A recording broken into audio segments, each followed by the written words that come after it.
Ladies and gentlemen, welcome to The Money Man. Now today I've got something absolutely incredible to show you. I've got a paper note that is 103 years old. It was printed in 1914 in China by the Bank of Communications, and it's a 10 yuan note. And here it is. So I'll hold it up really close so you can see. This is printed in Chinese on the front, and then if we look at the reverse, you can see it's printed in English as well. So why is it printed in Chinese and English? Well, to find out the answer to that question, we've really got to look at the circumstances within China during the mid to late 19th century and early 20th century. Now, if we think about the state of China back then, there were many European colonial powers that had a strong presence within China during that time period. I'm talking about countries like Great Britain, Germany, Belgium, and France, and non-European powers such as the United States. And what they were trying to do was to open up the Chinese market to European trade, and this resulted in some pretty disastrous events such as the Opium Wars that occurred during that time period. So if we think about the European presence in China, what it actually did was created a really difficult relationship between the Chinese government and the European powers, because the European powers were really trying to exploit the Chinese market, and we're even trying to peel away pieces of Chinese land. And I'm thinking about Shanghai, Weihai, and there are many other examples.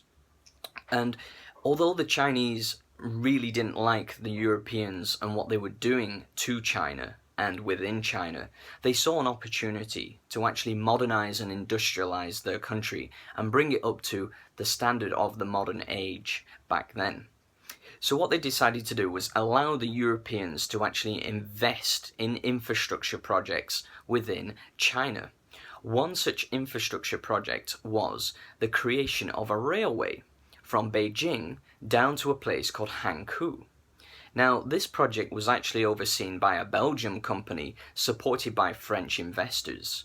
And when the project was completed in 1907, the Chinese government were worried that they wouldn't be able to gain control of this very expensive and useful asset within China. So what the Chinese government decided to do was to create their own bank as a financial institution to wrestle away control of this railroad from the Europeans and put it back in the hands of Chinese and the Chinese government. And they successfully did that.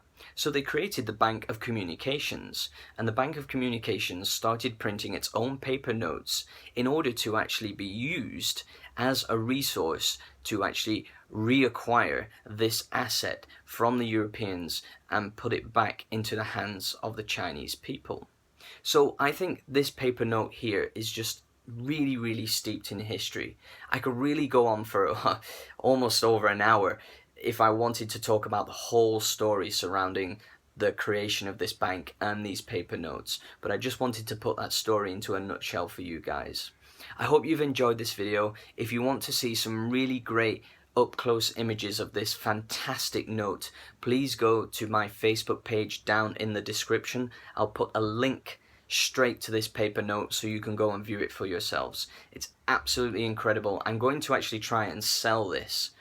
If I can get a good profit on it, I'm going to actually contact the seller that I bought it from and try and get some more, because I know he has a couple more copies of this note. So I hope you've enjoyed that video. I hope you found it informative. I hope you found it interesting. If you have, please give me a like and subscribe to my YouTube channel, and I will see you very soon with a new video about something really bizarre and rare that I managed to pick up. Okay, I hope you've enjoyed it. Please give me a like, and I would love to see you guys again. It's the Money Man, signing out for now. Bye bye.